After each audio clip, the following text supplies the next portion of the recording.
In 2019, the film Parasite shocked the world by becoming the first non-English movie to win the Best Picture award. A gory, dark comedy about the ills of modern society, this movie has deep themes about capitalism, colonialism, and the standoff between the two halves of the Korean peninsula. Through a complicated series of cons, the Kim family gains entry to the domestic lives of the Parks. It should be a happy ending for them, but things take an unexpected turn that I'd rather not spoil here. Suffice it to say, things get as dark as a cellar hideout. We went into this movie completely cold, so everything was a surprise. Get some soju and travel with us to the land of BTS and bulgogi. It's time for episode 67 of Toasting the Classics, Parasite.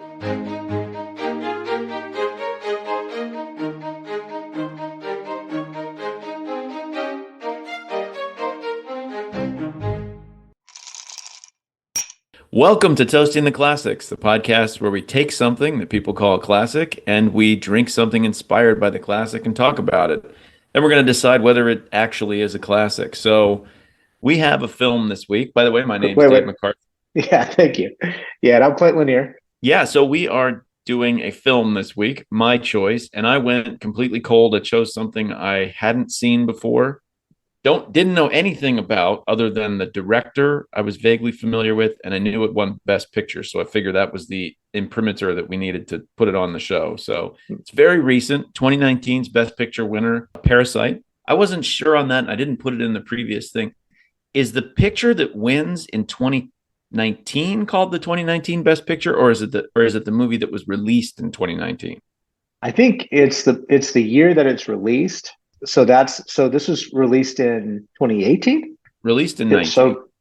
So it would have won in February of 2020. February of 2020, but I think it's called the 2019 Best Picture winner. I didn't want to mess that up, so I was trying to look up. I think that's right. I think that's right. I couldn't quite get that confirmed, but there were bigger things going on in everybody's lives in February of 2020. Well, no, I guess it was a little early, wasn't it, for COVID? So I guess things hadn't quite gone off the rails yet at that point. Yeah. That was the last moment of normalcy, I suppose, was February 2020. Well, I don't know if you'd call the Oscars normal, but it was pre-COVID. We used to do a party. We used to do an Oscar party every year at our house, where we'd invite everybody over and do like you'd do like a nominations sheet where you'd put your pool like you do with you have a bracket where you choose who do you think's going to win. We'd have a contest for it. That's fun. It's funny. It sounds fun. I never got that invitation. We never did it at Cruises. No, that's what I was okay. All right. I think we never did it with you. you. First year, we tried it the first year we were in Cruises, and then it was something about the Oscars just started to fade. It didn't seem as relevant anymore. Right. We sort of stopped watching it over the years. I would say in the early 2010s, we were doing that every year, and then we tried it like one time before I started hanging out with you. I think 2016, 2017, and then we just stopped. They did used to be a lot more fun. I'll say that they haven't been. I mean, like the Billy Crystal and the Whoopi Goldberg days, and back in the day, the fun time, and I think the Golden Globes, is that the one that Ricky Gervais has been hosting? Those are still pretty fun because he gets up there and skewers everybody and stuff. Like they're still comedians. What was the comedian that was supposed to host it? He made like a stupid Twitter joke like 10 years ago about teach his son not to be gay or something like that. Kevin Hart. Yeah, Kevin Hart. He got canceled. Chris Rock, obviously, not infamously, but famously did it this last time. But I mean, it just became. I think when they canceled him, then they decided to go without a host or something stupid like that. Anyway, but before we move on, I will say I had my reservations about this pick because let me read you. Really? Yes. Let me read you definition of classic. Okay. Now this is the definition. This is probably something we should have talked about a long time ago. Right. All right, go ahead. So judged over a period of time to be of the highest quality and outstanding of its kind. Now, okay.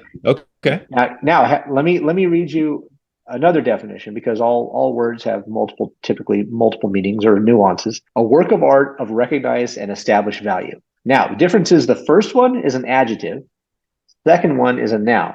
It's a noun. We're toasting the classics, transitive verb, and the object noun is classic.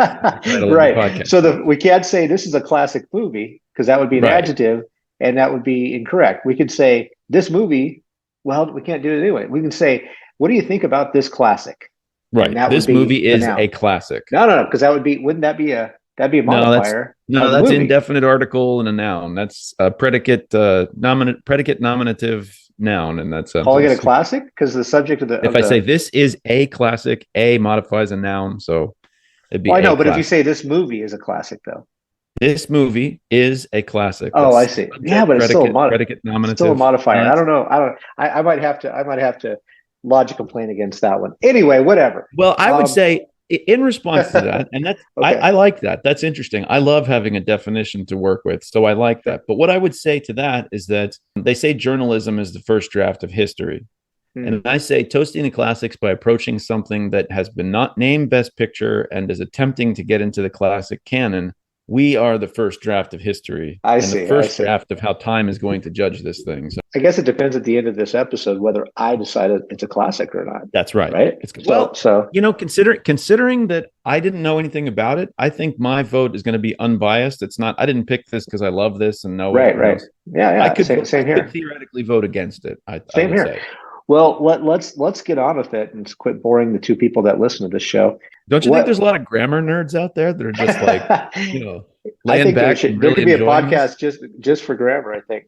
But Yeah. do you want to sum up the movie for us?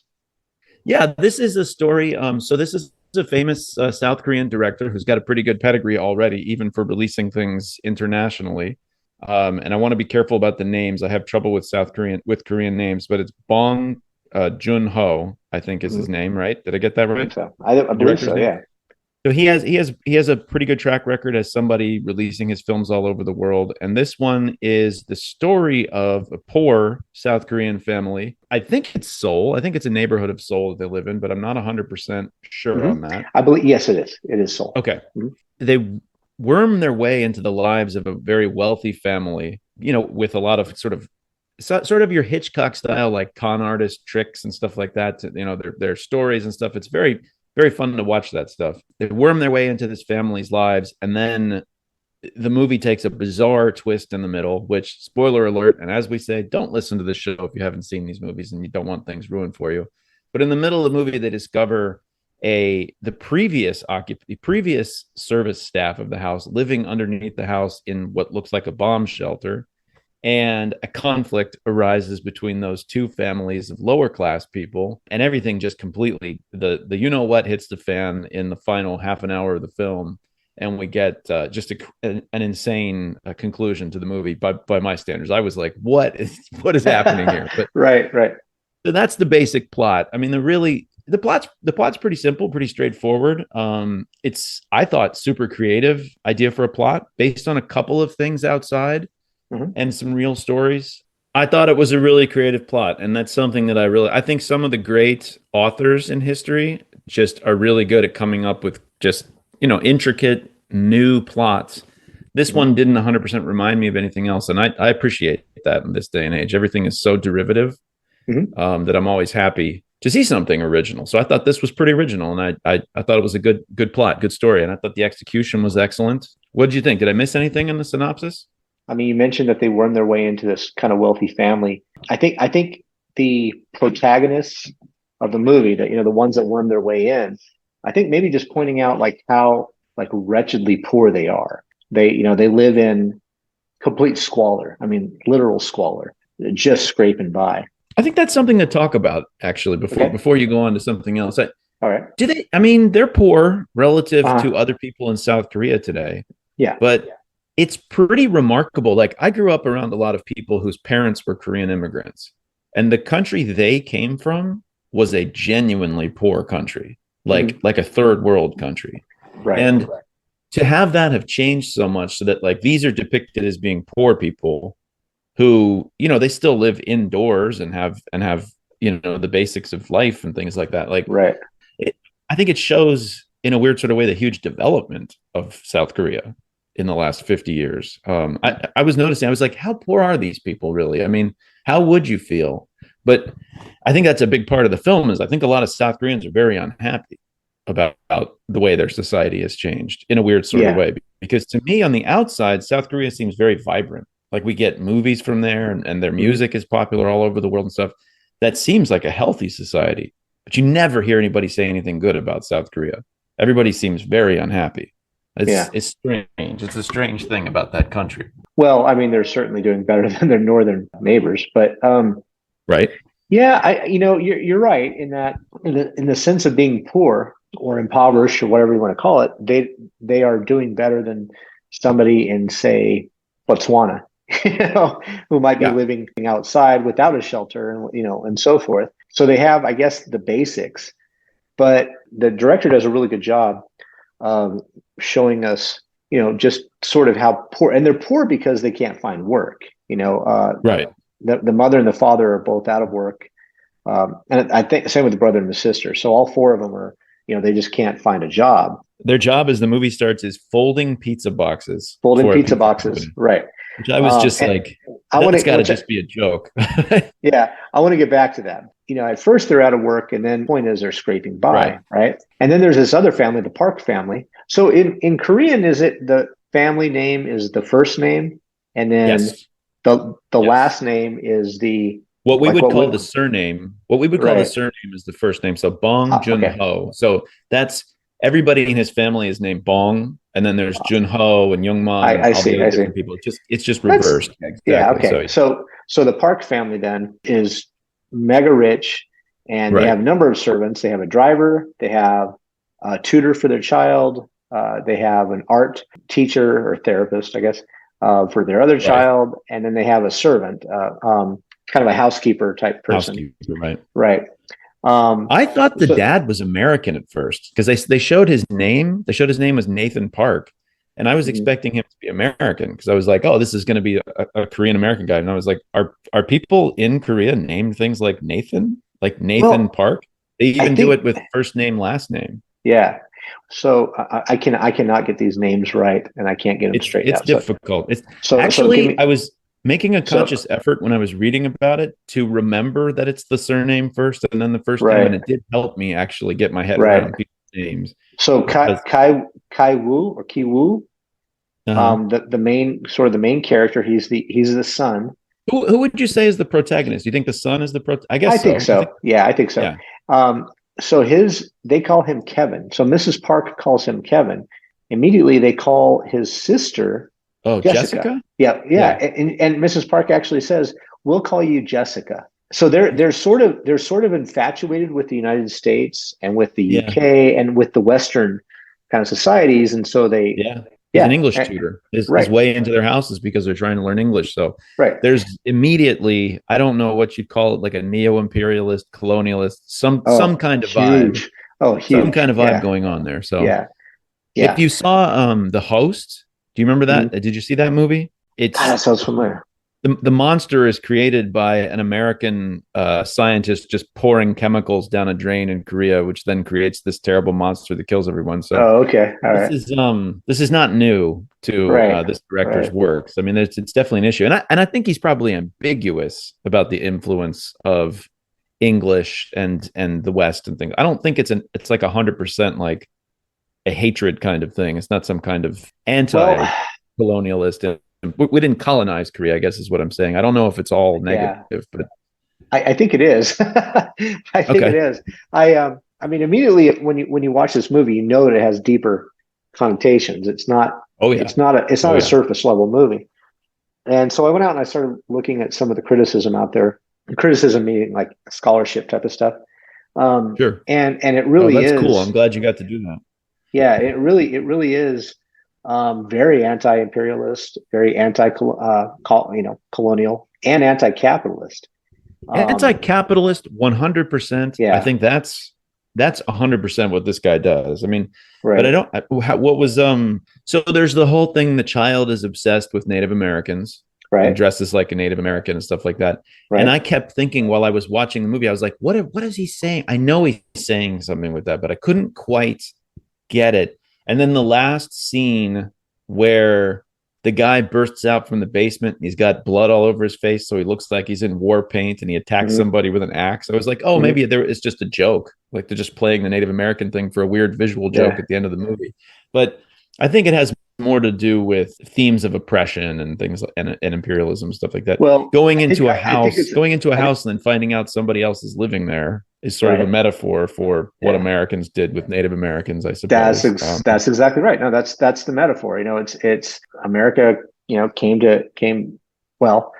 Western Europeans came to America, found other people there, and moved in, right? And then oppressed them, and then reproduces and capitalizes on that culture because the teepee was from America. Yeah, remember that? Yeah, made in America or some import. I got it from America or something like that. He says, "Don't worry, it won't fall down. We bought it from America." I was like, exactly. Yeah, I don't know about that. And so they, Then they capitalize on what they just conquered, And so that's the imperialist, part. So I definitely did see that there. Capitalism for sure. You've got a division of classes, pure Marxism. You've got a division of classes. You've got the upper class can't operate without the lower class. They need servants because they can't do anything themselves. They're completely incompetent. They can't cook themselves food or wash dishes or anything. Right. So. Can't do anything. And then, the lower class, of course, there's no getting ahead for the lower class at all. There's nothing to bridge that gap between them. It seems. So those are kind of on the outset. Those are sort of, I think, the easy metaphors that you can see. I had problems with that, though. I really sort of did, because I think in Marxism, in true Marxism, classes they don't have like an ability to move vertically, right? They're sort of kept where they are by a system that's designed to keep them there and exploit their labor, right? There's a lot of sense in this movie that the Kim family are kind of idiots. They're sort of losers because of, like, they create their own loss. Like, for example, the brother is. And just to clarify for the listeners, the Kim family is the lower class family that ends up infesting the upper class house. They're sort of the focus, right? But so the brother, who we'll just say is one of the main protagonists, he keeps failing his tests to get into college. Yeah, what's going on there? Because he seems very smart. I don't understand why he's failing his tests. He can't pass his tests. Okay, so is that the fault of the system? His best friend, however, is in college, is doing well, has money. This is a thing that goes back in any of the countries that's influenced by Confucianism in East Asia, Japan, Korea, China, to some extent, Vietnam. There's this long relationship with the tests, because back to the ancient times of China, you had a testing system that was very rigorous and very extreme, and just people would fail it and just not be able to succeed in life. And so this is a big theme in East Asia, is this testing system. And the tests in Korea, it's worse than what we do here. Like, we have the SATs, and if you have some merit, you can study for the SATs and do pretty well. And in Korea, it's a system of they get out of school and they go to a testing center for like 5 hours after school every day in order to be able to pass these tests. And it's a very oppressive system. A regular person, I mean, the Kim family could not afford to send their kid to private lessons to take these tests after school. It's like a warping of what's supposed to be a meritocracy, but what ends up being just another tool of oppression. And so I think they have a different relationship. By saying that he's failing the tests, I think you and I hear, well, why don't you, study for your SATs? Like, get your act together. But this is worse than that. This is like something you just probably, I think what the author is saying is that you just can't do it. You can't compete. There's no smart kid off the street that's going to be able to bang the door down and get into the tests. Yeah, and I can't really judge that because I don't know the nature of their tests, but I know how Koreans feel about those tests, and so I think that's a difference. But I mean, there's a little bit of pushback in that, in England, you have to pass exams, from between essentially your A levels, and that decides what school you're going to go to, and that could decide your future. You're going to be a pipe fitter, or you're going to be a lawyer, based on the school you go to. So. And like every single one of the Beatles went to vocational school because that's what they tested into, in Liverpool. So I don't know. I mean, I understand. Yeah, there's certainly some cultural context that I don't get, nuance that I don't get. The other examples of stupid pizza boxes that you mentioned. They screw them up. They screw up the pizza boxes. They screw up folding it. And so they, I can't pay you for this. And they're like, come on. And then she argues about it. She argues about, about getting paid. Like the boss, the pizza shop owner or whatever, is doing something wrong by not paying her. Well, she didn't do the job that she's supposed to do. Yeah, that's on her. That's on her. The director's view on it, I believe, and there was a quote that said that he said it would take Kevin 547 years to be able to make enough money to pay for the house that he wants to buy at the end of the film.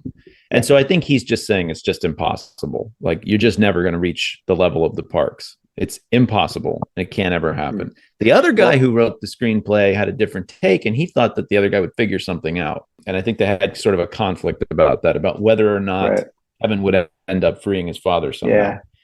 I guess it just depends on whether you're a pessimist or optimist. And I think, Marxism is a very pessimistic. What I hear from South Korea is people are very pessimistic. It's kind of depressing when you hear how people talk about that country, because it seems like a country that has done incredibly well for itself as a whole, but it seems to have created a very poignant sense of class division and just absolute rat race to try to get ahead there. I don't know. I don't live there. I've never visited. I just know what I read from people there, and it's pessimistic take on their society is very common. Again, is strange because it seems to me like someone like this that created a movie that's gone big all over the world and has become a self-made millionaire would have a different take. But maybe he's I don't know. Maybe he's got more integrity than that or something. He's not just thinking about himself, or maybe he self-consciously thinks that would make him more popular to talk that way.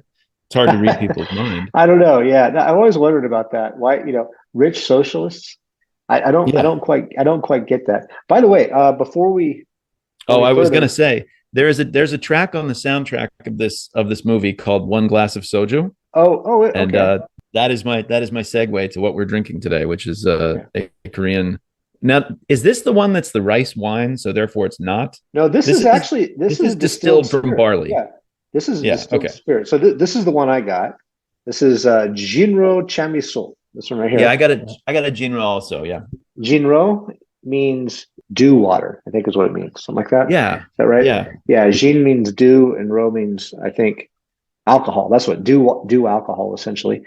Sujo means burned alcohol. So maybe I've got this wrong. That's what soju means? Oh, interesting. Soju means, let me just make sure of this before I lie to everybody. And they tell their friends in the bar. It's only two people, so it's just a venal sin. That's a good point. But one might say to the other, you know what this means in the bar, and then get attacked.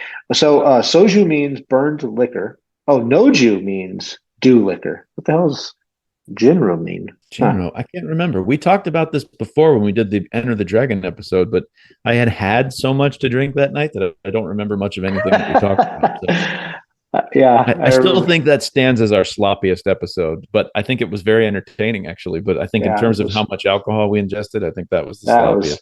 That was back to back. I am always surprised how drinkable this is. This does not taste like a spirit to me. It's very light. Well, it's very, it's only 20% alcohol. Mine's only 20% alcohol by volume. Mine's 25, which is like, to me, that's, about like a wine. Yeah. But it's a little stronger. A little bit, you can taste a little bit more alcohol than you can in wine.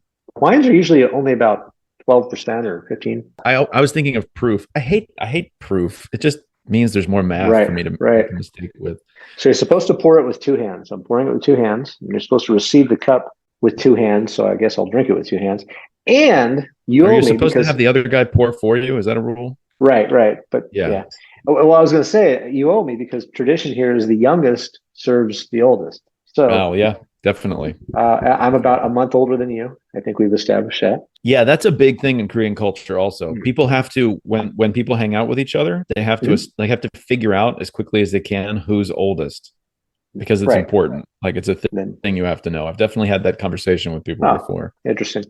You'll be sitting at a table and one guy's like 42 and everybody else is 41, so he's in charge. It's weird. Yeah, right. So did you get flavored? No, mine is not flavored. Mine's original as well. Distilled from grain, potato, and sweet potato. Okay. So this is kind of weird, and this is one of those things where, all right, so you have soju, you have baijiu, which is a Chinese version. So we drank. Yeah, we drank soju because we couldn't get baijiu. Couldn't get baijiu. Yeah. So there's soju, baijiu, both same thing. There is, and then there's vodka. Okay. Right. So they're all exactly the same. So it I just suppose depends that's on, true. Yeah. so it really just depends on where you go, I think, what country you're in. But it's interesting in that Except a notable difference is that vodka is much stronger. no, you can get these up to 53% alcohol, which Oh, is okay. But I mean, over this is 100 like proof. I don't think you can get vodka that's only 25%. I wish I would probably drink it more often because Russians You drink could it like it's a table drink. you could water it So down. There's an you idea. could water it down, I suppose. Yeah, it might taste gross though. Although, Yeah, well, vodka doesn't yeah, taste like much anyway. So right. And maybe that's the thing. The point of vodka, well, it used to be the point of vodka was to take any flavor out of it because you wanted this right. completely neutral spirit.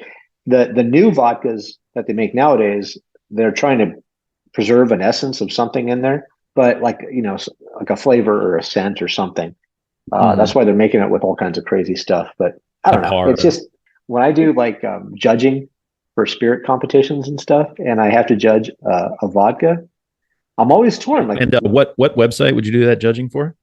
it's barleycorn drinks, I think is what it's called. Thank you very much. So, and it's the John Barleycorn Awards. But I always wonder, like, what exactly do I want to judge it for? For the lack of any flavor, for the lack of any nose, for the lack of, or should I judge it for having that stuff? And if so, then I can judge it on the qualities of those things. But I guess I'm always torn because traditionally vodka would have none of that stuff. Anyway, sorry, I'm going off on a tangent. Let's get back to the movie. Oh, it's an alcohol-related tangent. That's part of the Yeah, show. yeah, that's true. That's true. I think as the show has gone on, I think we have less and less percentage of the episode is us talking about the drinks. That's true. Because it gets to be a little bit more repetition when it comes to the drinks. It's like, yeah, I think the listeners know how whiskey works and what vodka is. So how to make beer and stuff. Maybe I should step up my game on researching the drinks a little bit more, like get some history or something. Okay. There's even a violent revolt at the end, right? So it's definitely a little bit of That's exactly right. Yeah, absolutely. The whole smell thing. The whole smell thing. That's hard. That's one of the most visceral moments for me of like feeling the class conflict is I feel really bad for Mr. Kim when that's going on. I'm like, that's just, I mean, of course they don't know he's hiding under their table. Yeah. Right. And you might say, I guess people might say something like that about somebody. That's what prompts him at the very end to react the way he reacted and do what he did. Right. It's the when it dawned on him that he's insulting this guy just like he insulted me. Oh, we're the same person. It's that guy that's different. So yeah, and so there's kind of this class warfare type of thing. Sort of a shared class consciousness vibe there. Yeah, there's definitely. I mean, there's no question about it. I mean, there's definitely a lot of Marxist style thinking going on in the film. It didn't. I think that I guess what I've been trying to say about the way people perceive South Korea is that to me, if I lived in South Korea, I think I'd be a lot more sympathetic to Marxist criticism of my society. I think things are worse there. I think the class divides are very bad there. I think the problems, capitalism does create class divisions to some extent. I think America is pretty meritocratic. I think you can come up from underneath. So a lot of the time I feel like you'd probably be better served by just working harder and moving up rather than becoming a Marxist. But I think some of these older societies, those ancient ways of dividing class can like really negatively reinforce the capitalist divisions of class and become like a prison for people. I mean, well, you're talking about societies that were feudal, like not that long ago, 100 years ago or something like that. America's never had that. It's very true, but from another America sense, has again, a racial.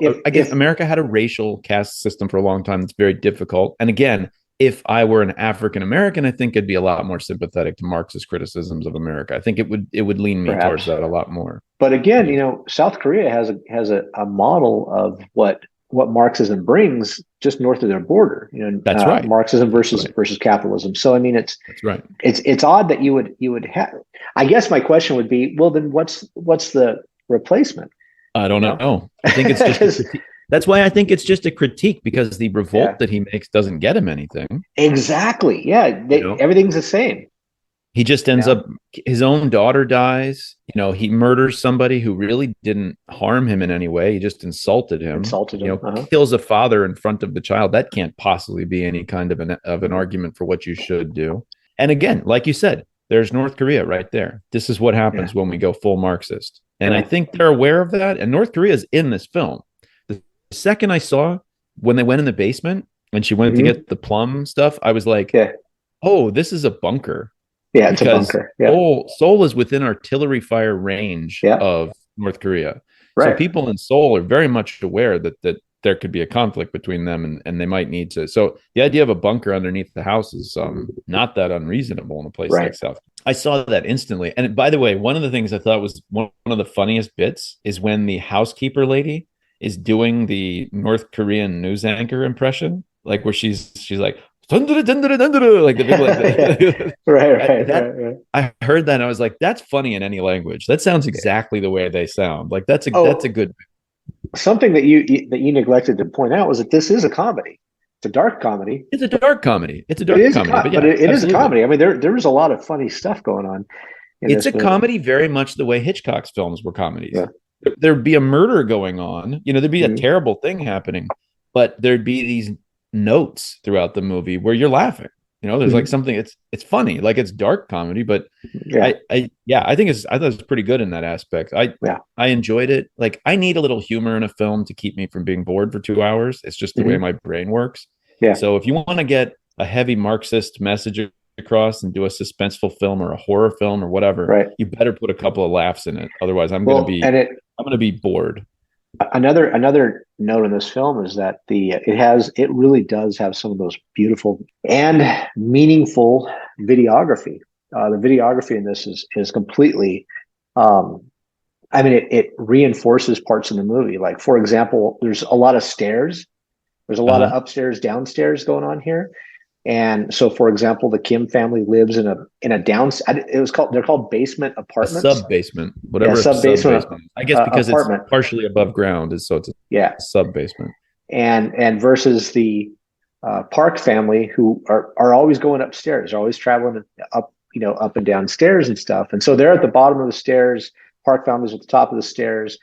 Obviously that's symbolism for kind of where they're located in the society. The use of like shadows and just the scenes, just the way the scenes were filmed. Something about the production of this film that what you're saying reminds me of, and I really wouldn't want it to go without talking about, is the house was specially constructed for the film.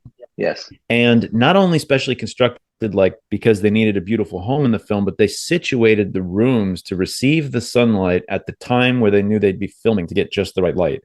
That is... And this movie had a budget of $15.5 million.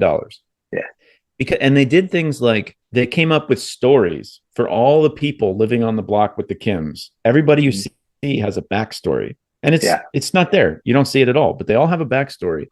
To me, that kind of mise en scène work makes something so much more... I don't know. There's just an aura of realism to the movie that I just love because of that. There's the detail. And again, I'll say this, the budget was $15.5 million. You can do that stuff so much cheaper than you can go buy CGI and whatever the heck they spend money on in these Hollywood movies. Right. And then everybody's standing in a room where everything looks fake.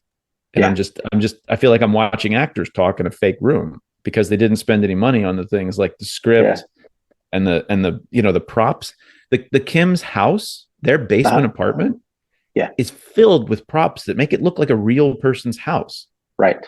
Yeah. And it's that kind of thing is really important to me. That's the way Spielberg used to do movies.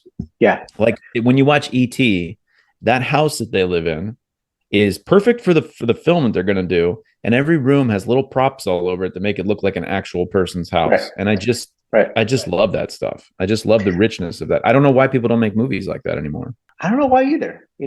Actually creating stuff and rather than CGI, I think the realism of not having CGI, but it's what's going to happen with movies though, Dave, is what's happened with music. You went from essentially records to 8 tracks to tapes to CDs to MP3.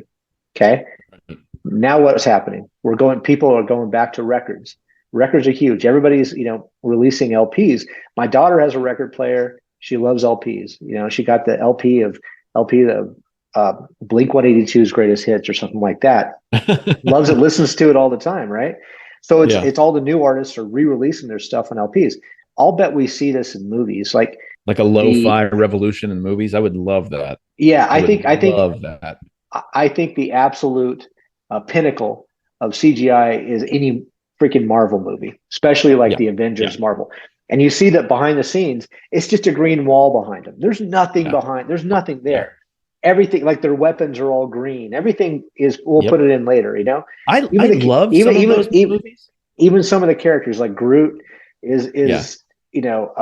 But if you ever seen him make that movie, there's a guy like holding up this. He's got this thing in front of him with a face like 3 or 4 feet up, so that everybody can see. Oh, that's where the face is. So look there. You know. I don't know how those kind of films end up being as good as they are, because they're not bad. I actually really do like some of those movies, but sometimes you can really tell. Oh, I know. That people are mailing it in. What I'm saying is, I bet the next generation of directors are going to go back, just like music's going back to LPs.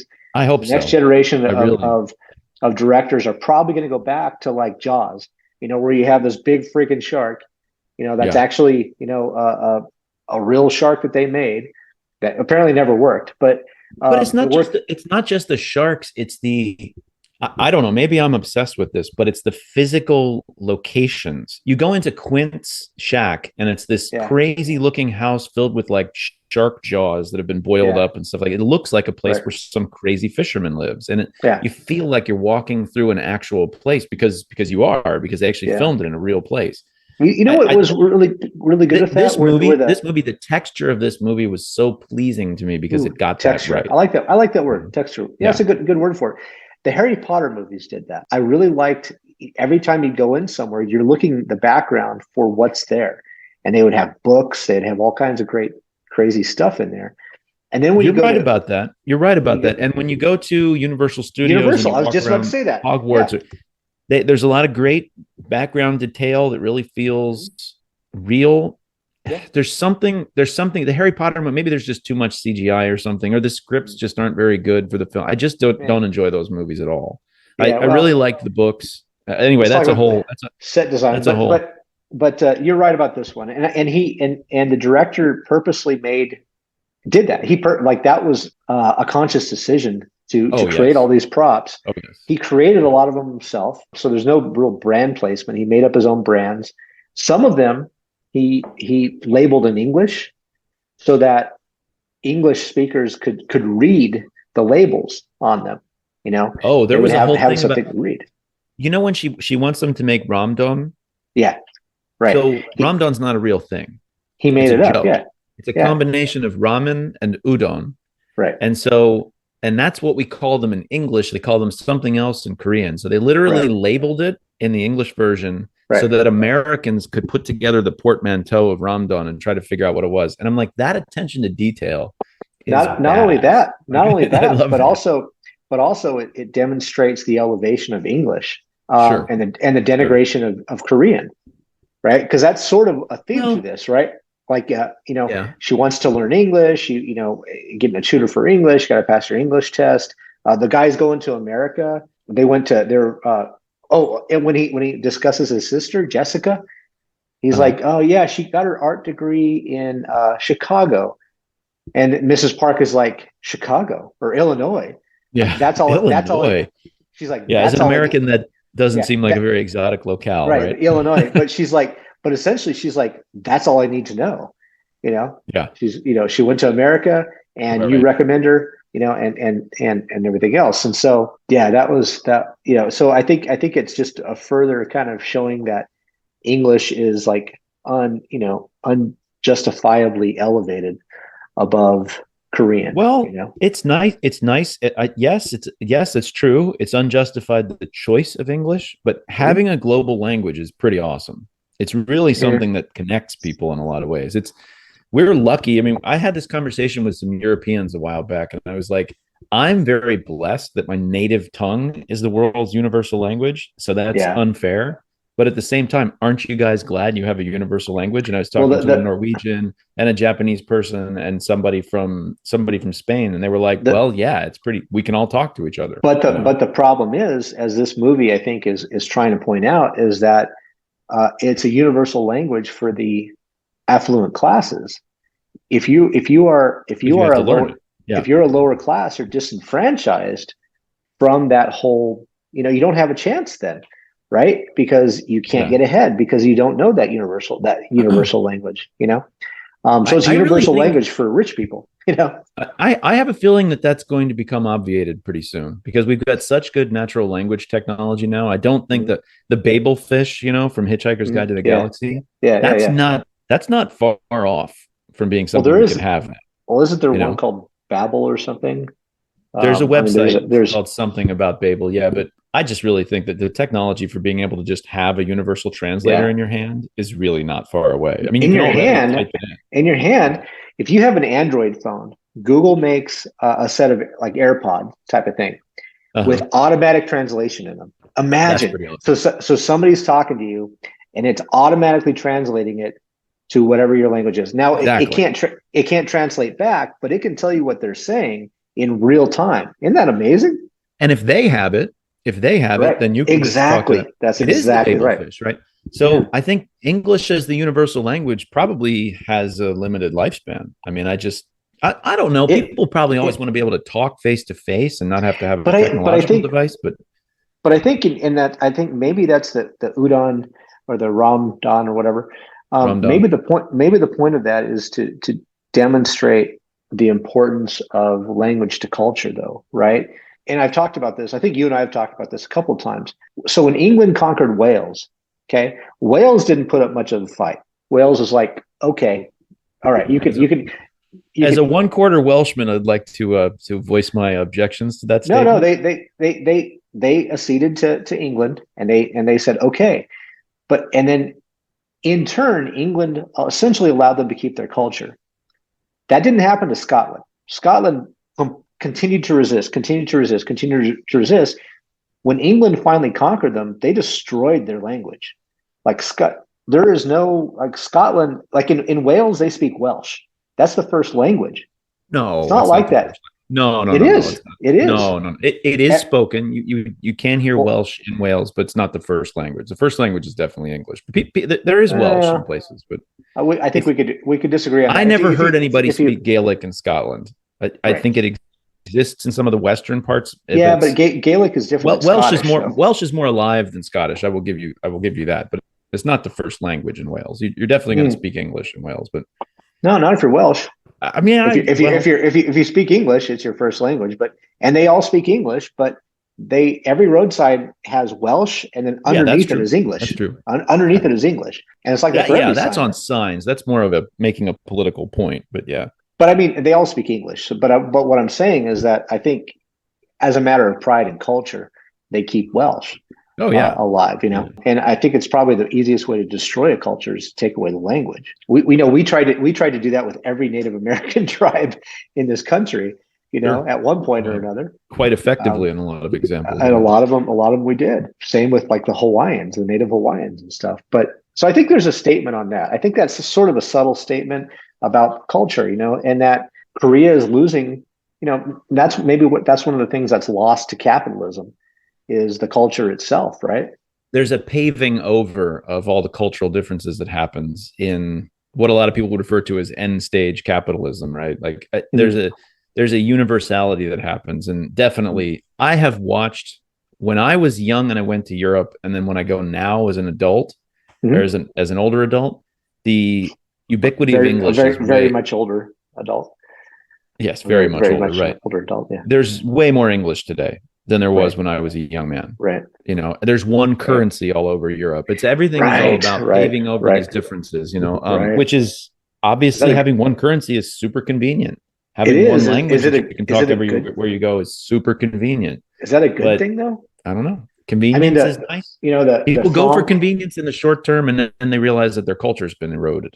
The franc was around for hundreds of years.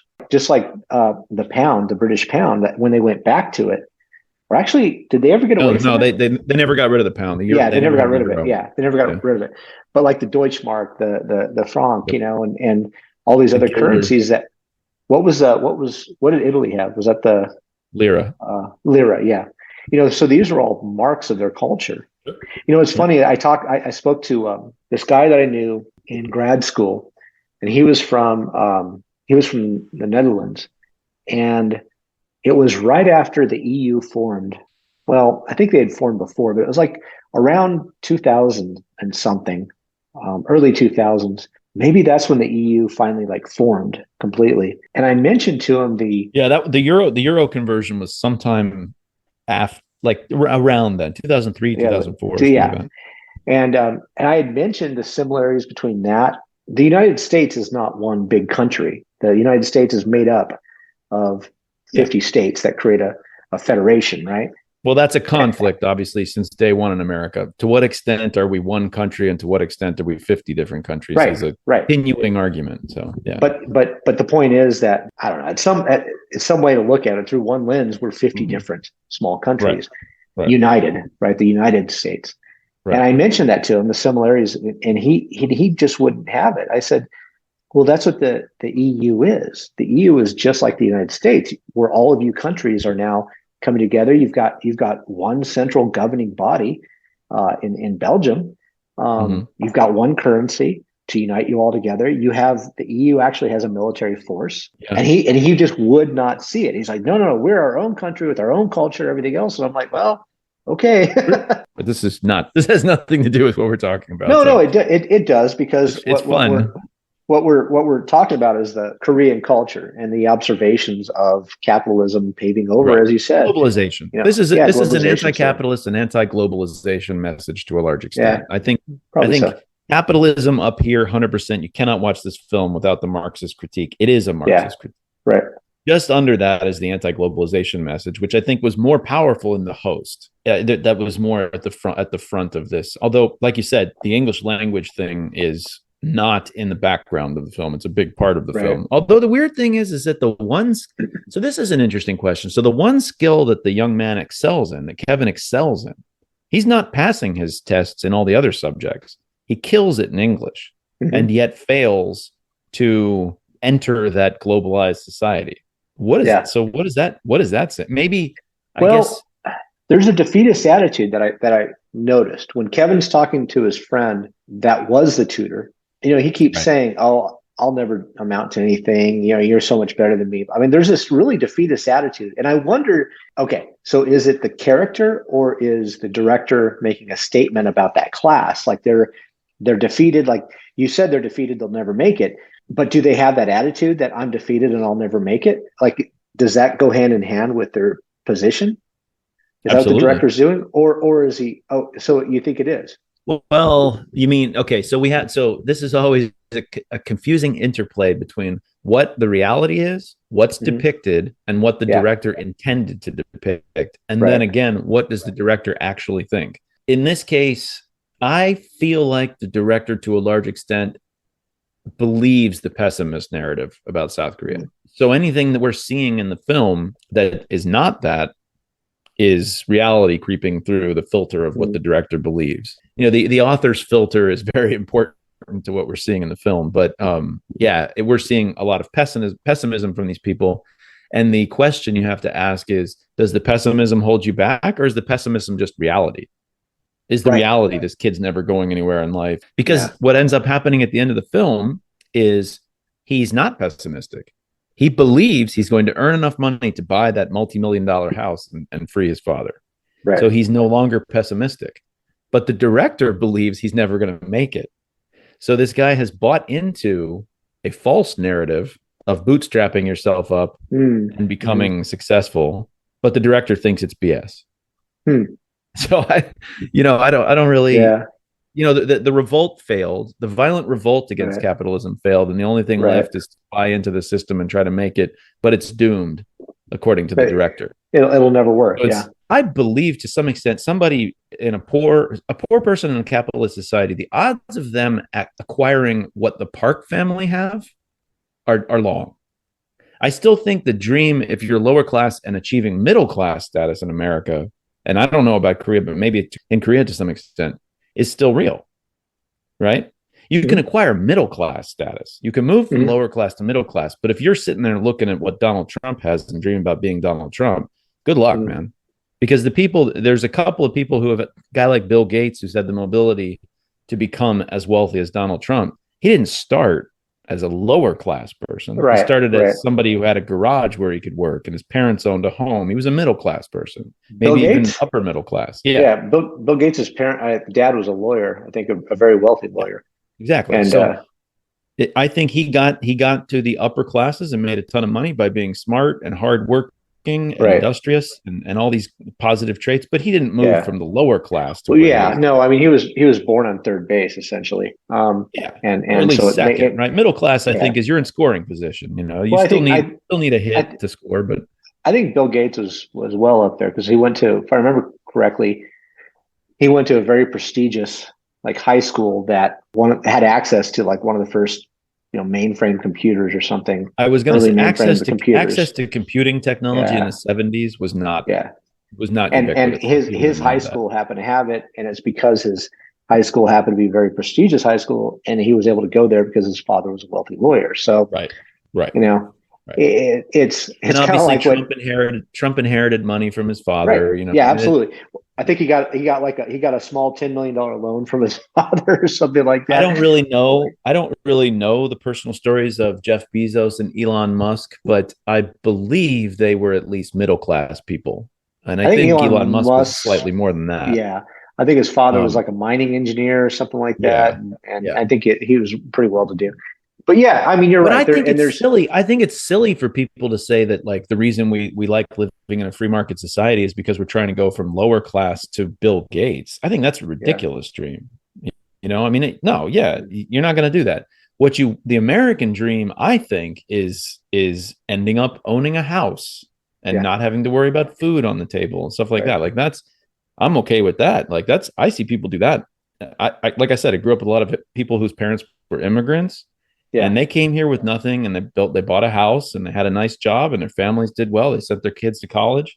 Yeah, that's it. I'm good. I'm happy with a country that can do that for people. So I don't need the Bill Gates dream. I don't know enough about Korea to say. I don't know how much upward mobility there is there. Yeah, I really couldn't say. And I know for a fact if an immigrant moved there, that they would not be able to do that.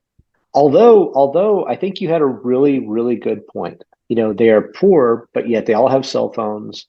They live they have an apartment, they have food. They might not like it. There's definitely a gap between them and impoverished people in like developing countries. Yes. So I think the triumph of globalization and the triumph of global capitalism and the lowering of trade barriers and things like that. Mm-hmm. This is my belief, is directly responsible for all these countries that were third world countries when you and I were born that are now good places to live, even for their poorest citizens. Yeah. I think that places like South Korea and China are way better arguments for all the globalization and capitalism than what's happened in America over those same years, which is probably a little bit of a decreasing of standards. I don't know, because you can get, I was just at Walmart. Not a decreasing of standards. That's not the right term, because I think we have more than we had when we were kids. I guess what I mean to say is a growing division. There's more division of people than there used to be. At least I don't know. That's a complicated argument, but maybe I don't know. I don't know. I don't study economics enough to really know. I know there's a lot. It's funny because I think both you and I, our personal experience was not having very much money as kids. And then, and it sounds like you had a more extreme case than me, but I have more than I had when I was a kid. Yeah, absolutely. Yeah, which is the way it's supposed to go in the American dream. And I'm not fabulously wealthy, but I just have more than I had when I was a kid. So, well, I'll tell you this: my house does not have wheels under it, so that's a start. I don't have a hole in the Not pool. that there's anything wrong with that. That's a perfectly acceptable living arrangement. I've seen the double wides for sale and stuff like that. I was thinking that's a perfectly clean place to live, and like that's well, they make them a lot better now than they do. I think mine, the one that I grew up in, was made, if I remember correctly, 1967. So pretty trashy. But no, I think there's a lot of really good points, and I guess we're coming to that time. Let me go with my surprise. Okay, so sort of two surprise. My minor surprise, I didn't realize that he directed Snowpiercer. Yeah, I didn't either. Which is a cult classic and became a series on, was it HBO or Netflix? One of the two. I think it's a Netflix show. And fantastic one. And so I'm going to go back and watch it, I think, and look for those themes. But you have the class division there too, right? I've never seen it. It's been on my list to watch for years. So it's kind of like Titanic in that you have everybody in the lower class, they're all at the bottom of the ship. It's like that on the train too. The wealthier have their wealthy coaches with all the great trimmings, and those that are not have kind of crap where they have to live, and there's revolts and everything else. Whenever I get on a plane with my family, we have like a running joke where they board by group, and we're always like in the group 12. It's always like there's the rich people, then there's the rich people's pets, and then there's the Irish and the livestock, and then there's us in group 12. Yeah, there's us. Yeah, that's right. Yeah, well, especially when you have kids, you just want to get on the stupid plane. But so my biggest surprise though, I guess my biggest surprise was so I went into this totally blind, just like you, or I guess I should say vision impaired. So I had no idea about it. I had no misgivings, qualms, nothing. I didn't know anything about it at all. I guess I was surprised at how much of a statement it is. Coming from Korea, I didn't know what to expect. I didn't. Yeah, I didn't realize that it is such a political statement, and that it makes sense why here's a question, why it won so much because of that. Oh yeah. But here's a question: what it kept reminding me of was Godzilla. Because Godzilla, my biggest surprise in watching the film is I was like, oh my God, this is just a political piece. Yeah. It also functions as a very entertaining film that you could eat popcorn and watch, but it's really a big statement piece. And I'm wondering, is that like a thing in Asia? Is it that they have a tradition of producing movies that are political statements? Or is it some kind of remove that I have as a foreigner watching the movie that I can see the statements?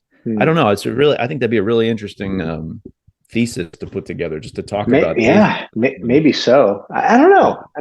I think that's a very deep question. There's a lot of layers. It's a deep question. It's not something I'm prepared to discuss in any intelligent way, but I think it would be a fruitful field of study for somebody to look into that question. I think so. But I think also, like what I just said, it could be misconstrued as, chauvinistic in that, you never thought that they could, like a South Korean could make some, a statement, a political statement, or they can't be that deep or whatever. Yeah, no, that would be no, that's not. Yeah, and that's not what I'm saying either. I'm just saying I didn't know what to expect, and when I started watching, I'm like, holy cow, this is a complete symposium on anti-capitalist Marxist thought. I love that it does that while still making me laugh and keeping me on the edge. It's a great, and that's the thing. It's a great story. Film, yeah, like it's a great story. Yeah, it's not a lecture. It's a great. It's a really well made film.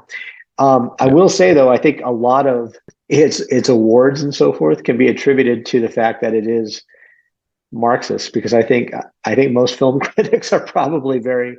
Yeah, I think that's true. Probably have that play. If this was like pro-capitalist, pro-West, I don't think this would have gotten any award. You know what? So what you were saying about Snowpiercer reminds me of a comment that is not my biggest surprise, but I do want to get this out there, is that this film is being turned into a series. Yeah, I don't remember if it's Netflix or what, but it's just the backstories of some of the people that were involved. It's got Mark Ruffalo attached to the project and some other big name actors. So to me, a lot of the things I have said that I loved about this film, the originality and the texture of it and stuff like that, and then turning it around and turning it into a limited series on Netflix, or I'm just saying that because I don't know what platform it's on. That is exactly what is wrong with movies today. It's just go create some original content. For God's sake, stop milking the stuff that happened before. And Snowpiercer remind me of that, because I remember there was a show about it. Maybe the show's great. I don't know. I haven't seen it, but I'm just trying to say maybe this one will be great, because it sounds like it's a pretty rich environment that they've created. But I'm just like, oh my God, the cheap thing to do is to generate the new ideas and to generate the new scripts. Stop repurposing. You must have making remakes of Total Recall. Like, we don't need. You must have seen Indoor lately or something like that, huh? I did watch Andor. Actually, it's pretty good, but it was pretty good. Actually, I think Kenobi is a bigger example of what I'm talking about. I'm just like, I didn't need this. This is just rehashing the same. I know what's happening anyway. In general, I just think there's too much of that going on. But my biggest surprise was that I was familiar with the film The Host, and I knew this movie and the particular style of this director, and I thought this was a horror movie. I thought it was called Parasite, I thought there was some monster that was going to be the parasite. In my brain, host and parasite are two things that are related. I see. And I thought that's what I was watching. I was 45 minutes into this film before I realized it was not going to turn into a horror movie.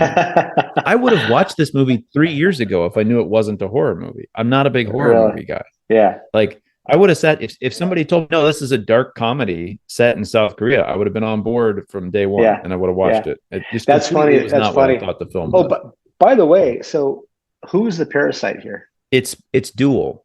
Yeah, so it's a comment on there's the house and the guy living in the basement who's eating the housekeeper's eating twice the food she should be because she's feeding her husband. Clearly, that's like a reference to like a tapeworm, right? Yeah. She has to eat twice as much because she's not actually eating the food. She's giving it to somebody else. But then there's another, the more Marxist critique version is that this family that can't even wash their own butts has all this money while they're living off the labor of the proletariat, basically. Yeah. Which I don't. Yeah. I'm sure Nathan Park, whatever his job is, I'm sure he creates value in some way and he's rich for a reason.